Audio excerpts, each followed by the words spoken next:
Vladimir Putin's plan to take over Ukraine may be hitting the wall. Russian troops are suffering major defeats, and NATO is expanding on Russia's border. Putin is now threatening retaliation over NATO's expansion. He's moving nuclear weapons to Russia's border with Finland. Jenna Browder reports from Washington. Finland and Sweden are moving forward with their bids to join NATO, a process taking anywhere from 4 months to a year. Publicly, Russia's Vladimir Putin has said it's no big deal, but his actions suggest otherwise.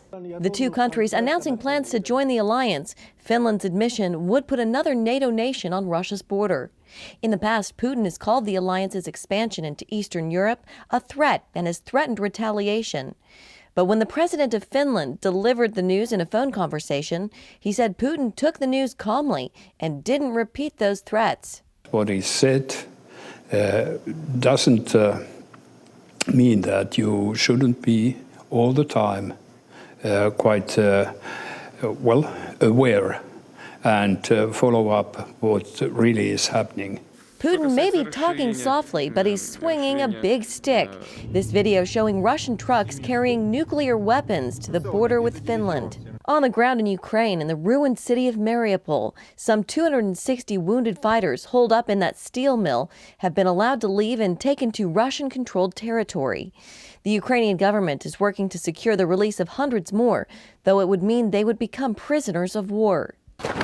It comes as Ukrainian troops continue to score more victories, retaking Kharkiv and reaching the Russian border.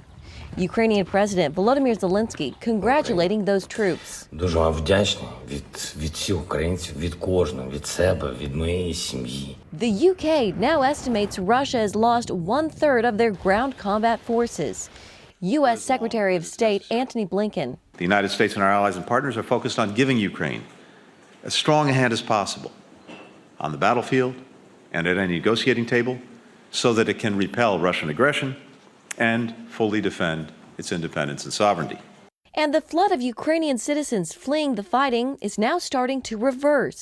The country's border service saying more people have returned to the country than left in recent days. And in another blow to the Kremlin, McDonald's now says it's leaving Russia. The company announcing it plans to sell off all of its business there.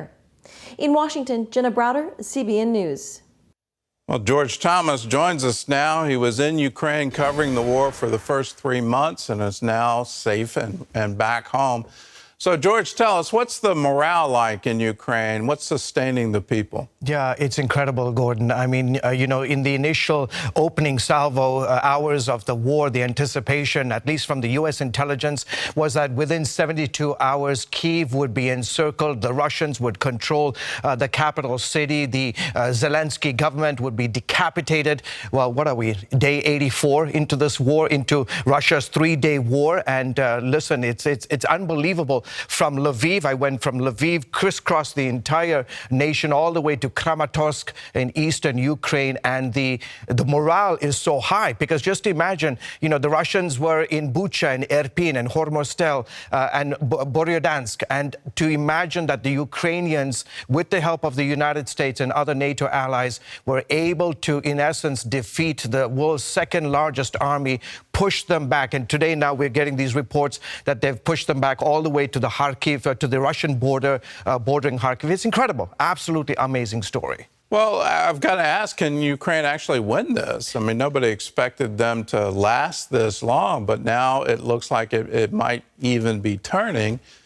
Is there any hope that they could win it? Yeah, in fact, they are winning, Gordon. I mean, if you look at the efforts they've made in the last 3 months, they've been significant, and no one expected this. My prediction is that not only will Ukraine regain territory that it has lost to Russia since the invasion on February 24th, but I'm going to predict and say that they are going to reclaim all territory that they lost in the first war back in 2014. Ukraine, including Crimea. And the reason I say that is because the Ukraine of today compared to 8 years ago is very different. They have the military hardware. It continues to flow. The weapons continue to flow in from Poland, from other parts of the neighboring of Ukraine. So the dynamics on the ground have changed significantly. And NATO has said it's going to be open doors from NATO military coming into Ukraine. It's going to be open season for them, and they're going to continue to take the fight to the Russians. Well, let's talk about one of their defeats. So the fall of Mariupol. Yeah. It looks like Russia is concentrating its forces on that coast all the way to the eastern part, the Donetsk region, all of that. So what's the significance there of the fall of that city? If you look at that map there, Gordon, you look at Mariupol, it's the second largest port for Ukraine. The first one is Odessa. 60% of all the imports coming into Ukraine coming through Mariupol and Odessa. The fact that they've lost today, they've lost Mariupol is significant. Also, primarily because if you look at it, it gives them that land bridge that the Russians have been wanting since 2014 when they annexed Crimea there at the bottom. They had to basically go through the Black Sea. So today, instead of having to ship, for example, precious water that the Crimeans need, now they just need to have a land bridge going straight from Russia all the way down through Mariupol, through Kherson, and down to Crimea. But again, this war is not, we're still in it. And the possibility of the Ukrainians continuing to push the Russians out of Kherson and potentially going after Mariupol and other parts of the Donbass region is very, very possible. Well, Russia still has a few cards in its deck, and that is nuclear weapons. Sure. Ukraine doesn't have that. So what's the significance of Russia deploying nuclear weapons on the border of Finland? And in the event that they really start to have even more losses and are in danger of losing Crimea, would they actually put tactical nukes in and use them? Yeah.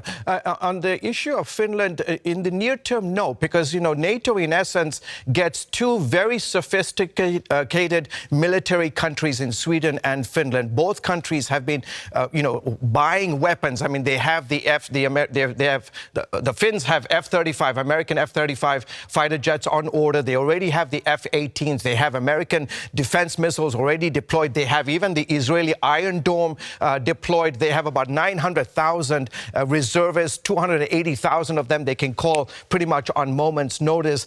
So this was one of those things where the Kremlin again miscalculated that in order to by attacking Ukraine they will divide, they will conquer, they will put fear in countries like Sweden and Finland. Just the opposite has happened, and the morale continues to be high. The nation of Ukraine is united like never before. The thing I kept hearing over and over again these last 3 months, Gordon, is this, that they're fighting for freedom. You know this. They experienced what it was like to live under a totalitarian regime for 80 plus years when they gained their independence in 1989, and then they got attacked on February 24th. They don't want to go back. They don't want to live the kind of life that the Russians are experiencing today, and that is what they're fighting for at the end of the day. Well, last question. Yeah. How can we pray for Ukraine? How can we pray for the situation? How can we pray for Russia right now? Yeah, good question, especially on Russia. People that I've been speaking to, both in Ukraine as well as in Russia, they're saying they're praying for a second wall to come down in Russia, that there would be a spiritual awakening that takes place in Russia. But for the church in Ukraine, they're bold, they're strong, they're continuing to do amazing work. They're all hands on deck from all levels of society.